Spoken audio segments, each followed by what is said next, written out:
actually the last Sunday in the series, second to last Sunday, I take it back, in the series, Let's Go, right? If you're familiar with Pastor Glenn, he'd say, "Let's go!"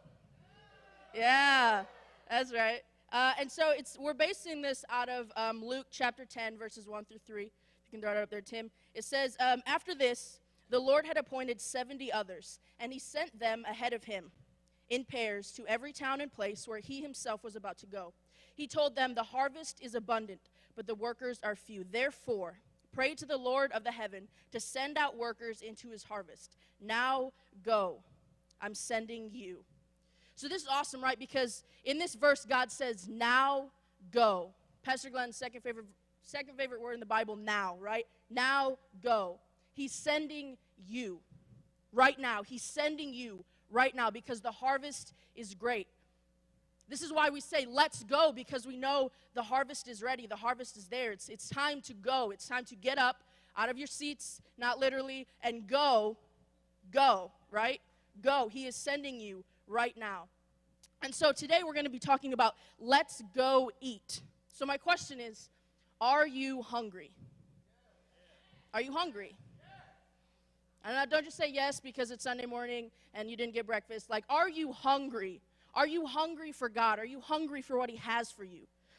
So we're going to read out of Matthew chapter number 14, 15 through 20, right? So this is the story where Jesus feeds the 5,000. All right, so it says, as evening approached, all right, so this is right after Jesus had got done preaching, healing. He had been, out here for hours. All these people had been sitting, listening, being healed. And so it says, as evening approached, the disciples came to him and said, this is a remote place, and it's already getting late.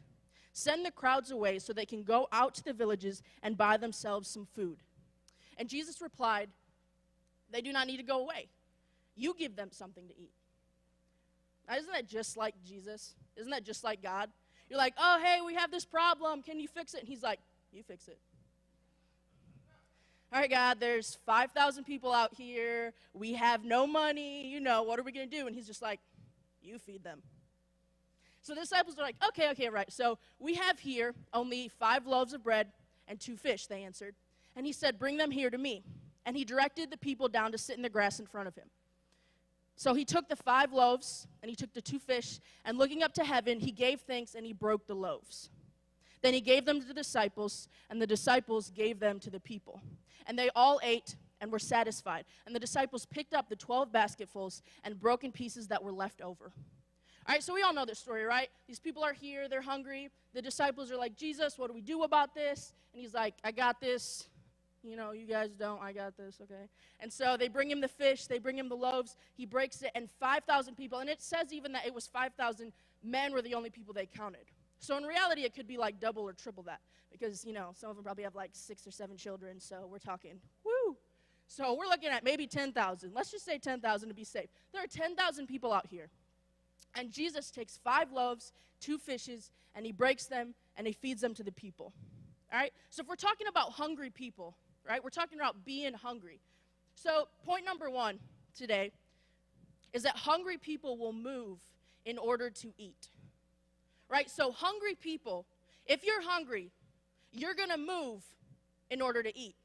Right? If you're sitting on the back row, and I pull out a full banquet up here, and you are starving, and you are hungry, you're not going to sit in the back row and be like, I'm hungry, but I got to walk up there to eat it. No, you're hungry. So you're going to get up, and you're going to move, right? So if you look in the story, Jesus made the people come to him. He told the disciples, gather the people in, bring them in, bring them in. And so because these people were hungry, and because these people had hope, knowing, okay, well, Jesus just talked to us for hours. He's been healing people. If we're hungry, he can feed us. And so they came in. They made the choice to come in close to him. And in Mark, it even says, when it talks about the story, that they ate and they were satisfied. So not only were they hungry, but they were hungry enough to come up. And because they came up, because they came to eat, they were satisfied. Because they made the choice to get up and move close, they ate and they were satisfied. It wasn't just everybody took a bite of the bread and passed it to the person to the left, and hopefully in the thousands there's still food left over. No, they ate, they were satisfied, and there was some left over. Listen, in order for you to be satisfied, You have to come to Jesus, and you have to eat what he's offering. You have to eat what he's offering, because he's here. I mean, you took the first step. Congratulations. You're in church. Congratulations. You came. You woke up. You got out of your houses. You put some presentable clothes on. You came into the house of God. Congratulations. But if you sit there and you don't eat what Jesus is trying to serve you, you're not going to go home satisfied. You're going to go home and you're going to be like, well, that was a waste of my time. I should have stayed in my bed. But you're not satisfied because you're not eating. You're not choosing to take the steps and do what Jesus is offering you. He's saying, come and eat. I don't care that there's not a ton of food here. I don't care that there's not a lot for me to feed you here, because I can do it. I can satisfy you. But if you're trying to find satisfaction out where you're sitting, you're not going to get it. The satisfaction that you're going to find isn't in your seats. The satisfaction that you're going to find isn't in your homes. The satisfaction you're going to find isn't out in the world, because Jesus is saying, come to me. I will feed you and you'll be satisfied. And not even that, there's going to be leftovers. There'll be leftovers. Like what? So if we keep going in the story, right? So Jesus feeds the people. Everybody's all good. Everybody's satisfied. They gather up the extras. And then Jesus goes away to pray. And in between where I'm going to, you have the whole Peter walking on water. They cross the lake, all this. They get to the other side, right? And the people who had just ate the bread were coming after Jesus, because they're like, okay, he just turned 5 loaves and 2 fishes, do enough to feed 10,000 people. I'm going where he's going. So they follow him across the lake. So they get to the other side, and after Peter walks on water, they get to the other side. They're all here, and they see Jesus, and they're like, Jesus, can we have some more of that bread? Like, that was awesome what you did. You know, like, can we get some more? Like, you are amazing. And it says in John chapter 6, verses 35 through 41, right? And Jesus said to them, this is his answer when they said, Jesus, give us bread. Jesus, what is this? Can we have some more? He said this, I am the bread of life. He who comes to me shall never hunger, and he who believes in me shall never thirst. But I say to you that you have seen me, and yet you do not believe. All that the Father gives me will come to me, and the one who comes to me I will by no means cast out, for I have come down from heaven, not to do my own will, but to do the will of him who sent me. And this is the will of the Father who sent me, that all that he has given me, I should lose nothing, but should raise it up on the last day. And this is the will of him who sent me, that everyone who sees the Son and believes in him will have everlasting life. So this cracks me up, right? So after Jesus says all this, after he says, I'm the bread of life, eat what I'm giving you, you are going to be satisfied, you're going to be full, you don't need real bread because I am the bread of life, you know, I'm here to give you everlasting life. This is what God sent me from. This is what the Jews say. Verse number 41, it says, the Jews then complained about him because he said, I am the bread which came down from heaven. Isn't that just like children? Jesus is like, hey, this is what I'm serving you. And they're like, that's what you're giving me? They're like, Jesus, we want bread. And he's like, I'm the bread of life. And now they're complaining about it. So this is point number 2, right? Hungry people eat what is served. Not only do hungry people have to move in order to get served, but hungry people have to eat what is being served, right? So you come into church, and you're like, we're going to get this, go Jesus, you know, let's partake of what God has to give us, amen? And God's like, hey, it's dinner time, and you turn your nose up. When I was growing up, and my mom made me something, I mean, she was a single mom. Sometimes she'd come home and you start complaining, and she's like, well, you're lucky I even cooked. It's true. It's true, because sometimes she didn't cook. You're lucky I even cooked. Okay. And then, you know, if you're really feeling bold, you're like, but Mom, I don't like this. And she would tell us to eat bread and butter. And sometimes we would, to be fair, because sometimes I just really didn't like what she was cooking. But she did not care. She's like, you are lucky that I made food tonight.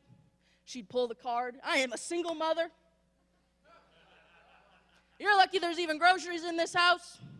I'm cooking, you're eating what I cook, and if you don't like it, you can starve. All right, Mom. But that's how it was. And so, like children, these Jews are being so selfish. They're saying, God, you know, give us some more bread. And he's saying, I am the bread of life. You're coming for bread. I'm going to give you this bread. And this is the best thing about it is he's the bread, but he's the bread of life. So if there's bread of life, then there means on the flip side, there has to be bread of death, right? If there's bread of life, and that's what Jesus is, then there has to be bread of death. And so this is the reality, right? If you're not eating the bread of life, then you're eating the bread of death. So if the bread of life of Jesus, and this is the bread of life, the bread of heaven, then the bread of death is of the world. And honestly, if you're hungry, awesome. But my second question then is, what are you hungry for? Because you can come in here hungry. I'm hungry, okay? You come in here hungry, but you're not going to be satisfied if what you're hungry for isn't in the house. All right, they tell you this when you're trying to get healthy, you're trying to eat better. They tell you that you crave what you eat.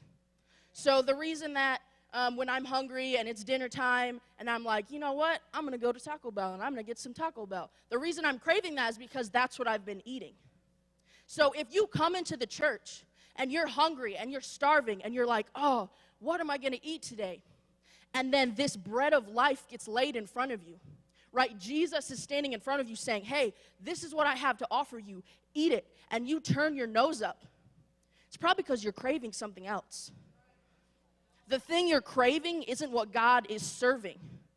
But the reality is, real hungry people, they eat what's being served and they don't complain about it. You eat what's being served. If I brought in somebody off the streets who had not eaten in a week, and I put in front of them their least favorite meal, they're still going to eat it. Why? Because they're hungry. And they're hungry enough to realize that that is going to fulfill them. That is going to sustain them. But if I come in front of you and you've been eating good for a week, and you've been eating 6 meals a day, and you're feeling great about life, and I stick your least favorite meal in front of you, you're not going to want to eat it.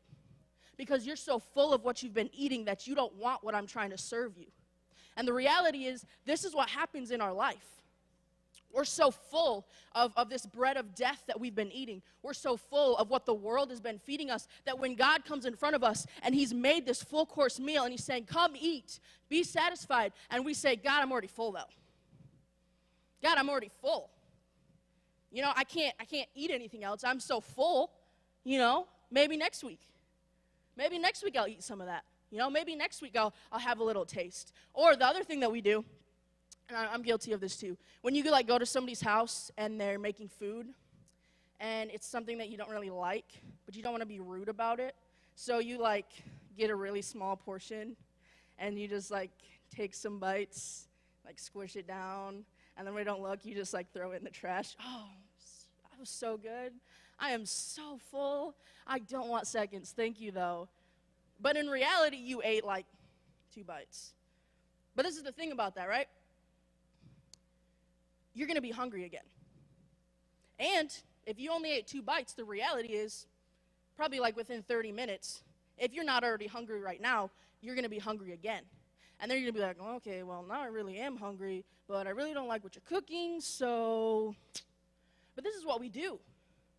We either come into church and we don't eat anything because, oh, God, I mean, that bread smells really good, but if I eat that, then I can't eat this. And you know, if I eat this bread, then that means I have to start eating right. I have to start living right. But if I keep eating my death bread, you know, we're good. Everything's, you know, woo. But if you come into church and you're only nibbling at what Jesus is giving you because you don't really like that, you're still going to be hungry when you leave. And you're going to be even more frustrated because you're going to be like, well, Jesus, I ate. Okay? I came in and I ate, so why am I hungry? And when you go home and temptation looks you in the face and you're like, why is this happening, God? I just ate. But did you? Did you really eat? Did you really eat? Because Jesus doesn't just say, hey, I'm the bread of life. If you come and you eat what I'm serving you, you're going to be so full for 5 minutes, maybe 10. And then, you know, you're just going to want something else, but glad you took a bite of my bread. No, he says you're going to eat and you're going to be satisfied. You're going to eat and you're not going to want to eat anything else, because that's the other good thing about when you eat and you're full and you're satisfied. You don't want to eat anything else. You don't want to eat anything else because you're so full of what God's serving you, you don't care what anybody else is serving. You don't care. You don't care if, the world's out there serving up tacos. I love tacos. Tacos are my favorite. The world's out there serving up tacos, and you're like, I just ate. I am full. I came out of church, and I am full because Jesus served me, and I was satisfied. So this cracks me up. If we go back to the story, right? John chapter 6, 48 through 51, right? So they're complaining. Jesus is trying to give them this everlasting life, and the Jews are like, oh, Jesus, but is this really what you are? And he's like, listen, 48, he says this, I am the bread of life. I am the bread of life. 49, your fathers ate the manna in the wilderness and are dead. Basically, what he's saying is, you can eat what I'm giving you, or you can eat something else and die. Like my mama used to say, you can eat this or you can starve. That's basically what Jesus just told these Jews. He's like, listen up. I am the bread of life. I am, okay? You're complaining and you want the same manna, you want the same bread that I gave your ancestors. Well, where are they? Where are your ancestors? They are dead. And he says, 51, this is the bread which comes down from heaven, that one may eat of it and not die. You want bread of death? You're going to die. It's called bread of death, okay? Don't be surprised when you eat that and die. But I'm trying to give you life, and all you have to do is eat what I'm trying to serve you. 51 says, I am the living bread which came down from heaven. If anyone eats of this bread, he will live forever. Right? And he says, the bread that I shall give you is my flesh, which I shall give for the life of this world. So he's saying, listen, stop complaining. Stop complaining. Stop taking little bites because you don't want to offend me. You can't offend me. If you don't want to eat what I'm giving you, that's fine, but understand that if you don't eat this, you're getting death. If you don't eat the life that I'm trying to serve you, if you don't want this bread that's going to satisfy you for days to come, know that what you're eating is death. You are giving yourself death and you're okay with it. Listen, you can't grudgingly eat what God's providing for you. You can't, because it's not going to be the same. It's not going to be the same. And it's not going to satisfy you. If all you're doing is just nibbling on what he's trying to give you, you're going to be hungry, and you're going to be frustrated, and you're going to hit your knees and be like, God, what is happening? But it comes back down to you. Comes back down to you. So number one, right? If you're hungry, hungry people will be willing to move in order to eat. Number two, right? Hungry people are going to eat what is being served, right? And number three, and this is the big one, hungry people recognize and feed other hungry people, right? If we go back to the story in Matthew, right? So Jesus, right, 5,000, 10,000, whatever we're calling it, they're up close. And so he's like, all right, time to eat, breaks the bread. And what does he do? Jesus doesn't go out to the people and distribute it. Now, first, he gives the bread to the disciples. And then the disciples distribute the bread. And so this is what we're called to do, right? God is giving us this bread. And yes, you have to eat the bread, and you have to be satisfied, and you have to be full. But then on the flip side, you have to do something with that bread.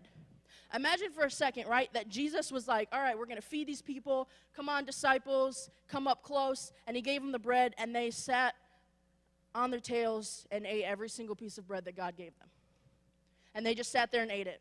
And the 5,000 people were around them, and they're like, God, we're hungry. Jesus, we're hungry. You know, you told me you were going to feed us. And then the disciples are sitting at his feet, eating it all. But sometimes, this is what we do. Whether we're scared or we're doubtful or whatever, or that moment comes and you're like, man, I should really feed this person. But you don't do it.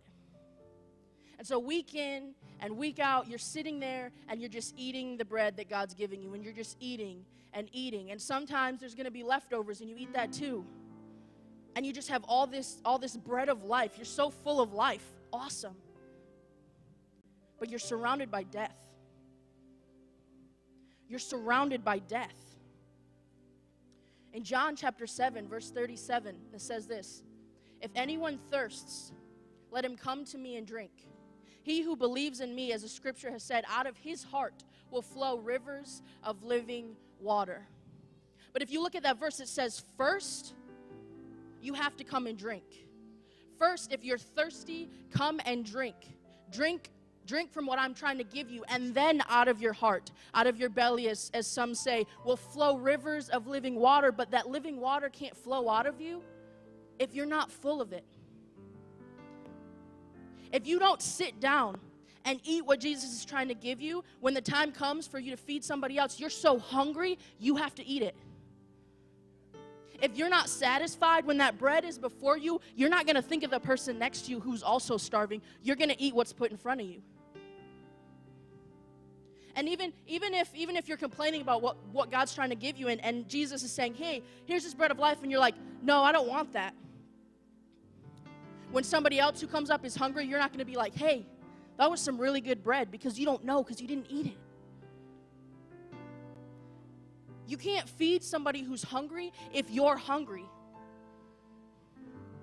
You can go out on the street and you can ask any person that's been there, when they get food, they don't give it to somebody else, they eat it because they're hungry. And so if you're coming in here week in, week out, and you're just hungry and you're ravenous and you're either eating everything that God's giving you or you're just not touching it, you are not going to be able to help the hungry people around you. It's like this water bottle, right? There's going to be a time where somebody's going to be hungry or somebody's going to be thirsty for this entire bottle of water. But if I didn't take the time to fill it up to the top, if I didn't take the time when I had the chance to fill this water bottle up, when somebody comes up and they say, hey, I need a full bottle of water, I can say, I have like half. I mean, will that work? This doesn't work. Because there's going to be times, there are people surrounding you right now, in your jobs, in your family, out on the street. You go to the mall, there is never going to be somebody around you that isn't hungry. Someone around you is always going to be hungry. You will always have an opportunity to feed somebody. But you can't take the opportunity if you don't have it. You can't take that opportunity.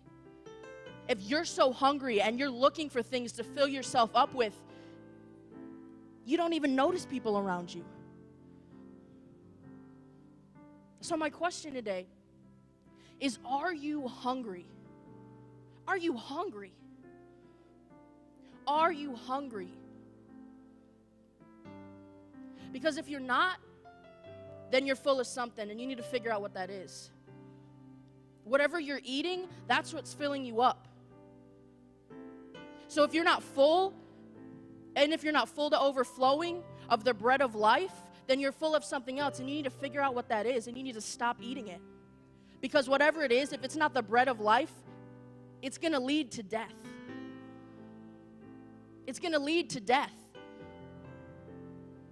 But Jesus is in front of you right now, and he's saying, look at this bread of life. I am the bread of life.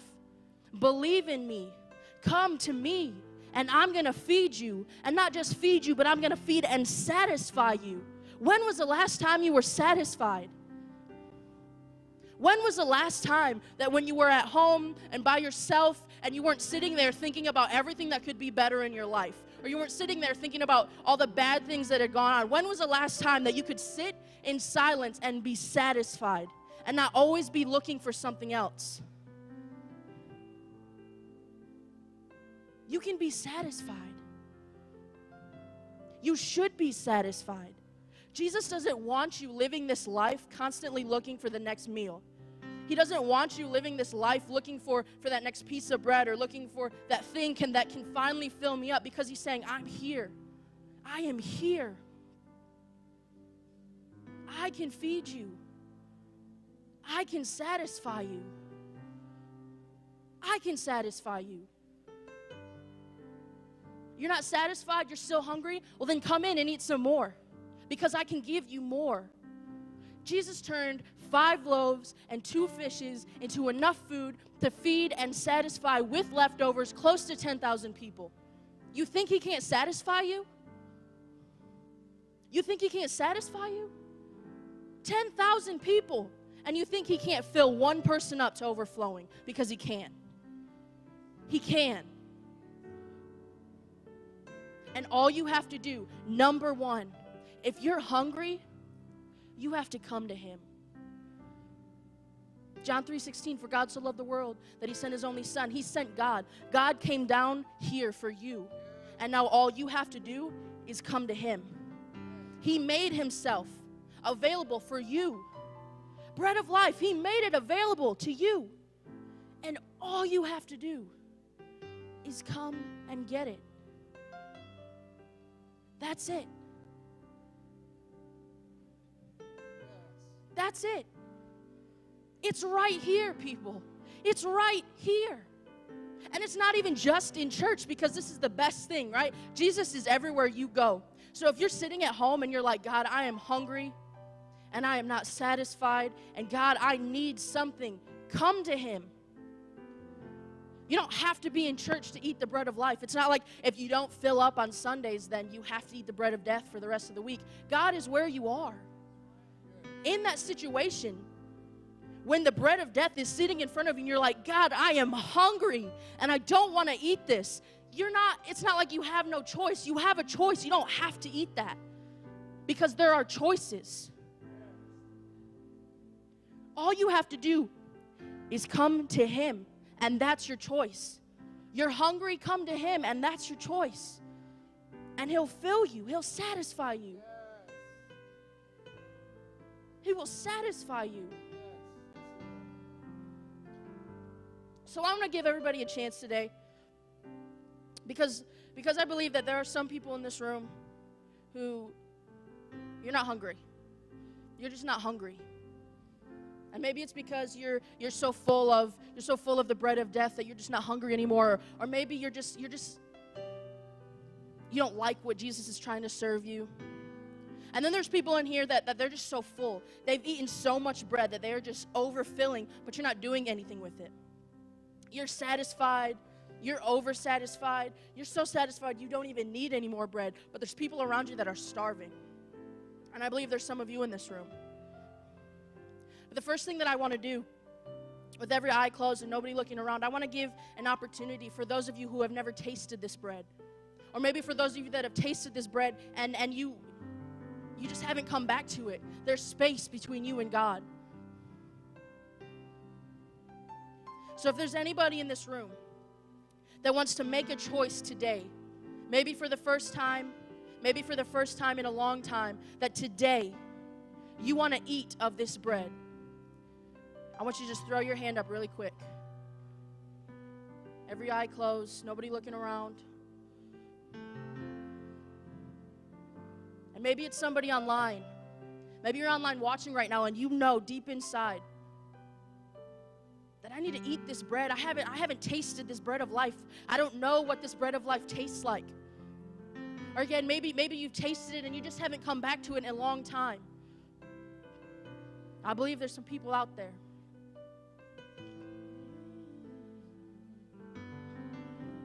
All right, so my second thing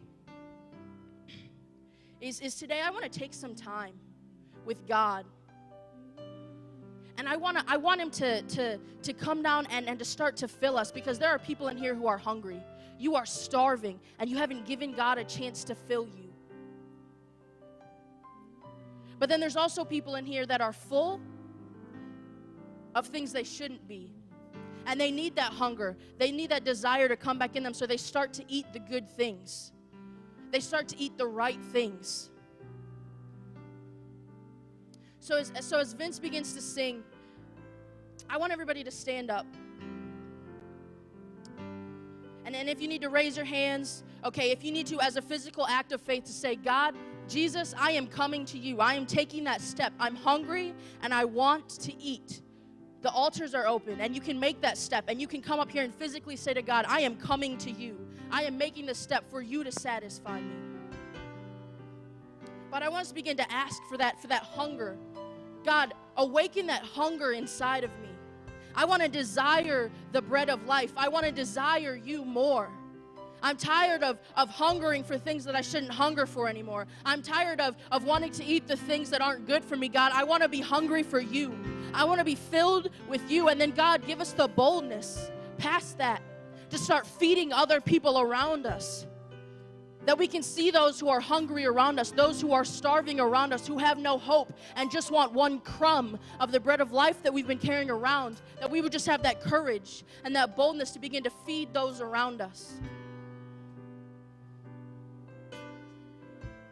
Ask for that hunger and he'll give it to you. Ask for that bread and he'll give it to you, because listen, once you've tasted it, you're not going to want anything else.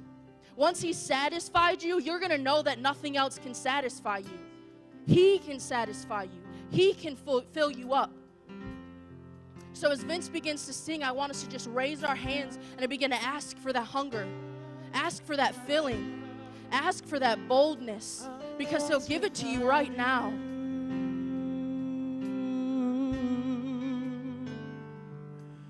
And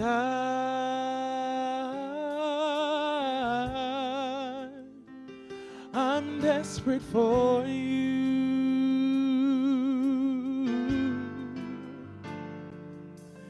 And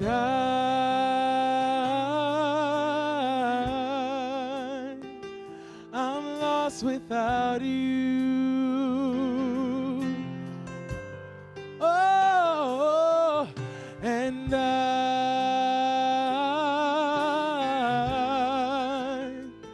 I'm desperate for you.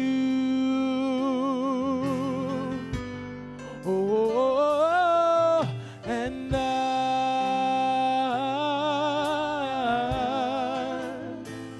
I'm lost without you.